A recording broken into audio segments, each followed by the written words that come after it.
વલસાડના મોટા બજાર સ્થિત દેરાસર ખાતેથી મહાવીર જયંતિ નિમિત્તે ભગવાન મહાવીરની રથયાત્રા નીકળી। મહાવીર જયંતિ નિમિત્તે વલસાડ ખાતે ભગવાન મહાવીરની રથયાત્રા નીકળી। વલસાડના અલગ અલગ વિસ્તારમાં ભગવાન નગરચર્યાએ નીકળ્યા। સાથે જ મોટી સંખ્યામાં ભગવાન મહાવીરના દર્શન કરવા માટે લોકો ઉમટી પડ્યા હતા। મહાવીર જયંતિનું મહત્વ ગુજરાતીમાં આપણાને ભગવાન મહાવીર જયંતિ ઉજવવાનું મહત્વ સમજાવે છે, જે એક પવિત્ર ધાર્મિક ઉત્સવ છે જે જૈન સમાજમાં બહુમાન થાય છે। આ ઉત્સવનો ઉદય જૈન ધર્મના પ્રવર્તક ભગવાન મહાવીરના જન્મને યાદ કરવા માટે જ છે। મહાવીર જયંતિ માટે ભક્તો સ્વાધ્યાય, ધ્યાન, પૂજા, સંતવાણી અને દાન આદિ કરી શકે છે।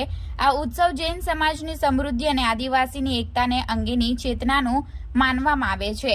વલસાડના સડકો પર દેવ ધર્મની આવા મહાન યાત્રા આજે અંત સુધી ધૂમધામપૂર્વક નીકળી હતી। આવી રીતે મહાવીર જયંતિની ધાર્મિક ઉત્સવની મહત્વની યાદગીરી વલસાડના લોકોને જગાડી રહી છે। આ યાત્રા વલસાડના શહેરમાં અનેક વિસ્તારોમાં સમગ્ર પંથકમાં નીકળતા ભક્તિમય વાતાવરણ સર્જાયું હતું અને વલસાડના શહેરીજનોએ ભગવાન મહાવીરના રથના દર્શન કરી ધન્યતા અનુભવી હતી। આ રથયાત્રા નિમિત્તે પોલીસે પણ સાથ સહકાર આપી કાર્યક્રમને સફળ બનાવવાનો પ્રયાસ હાથ ધર્યો હતો।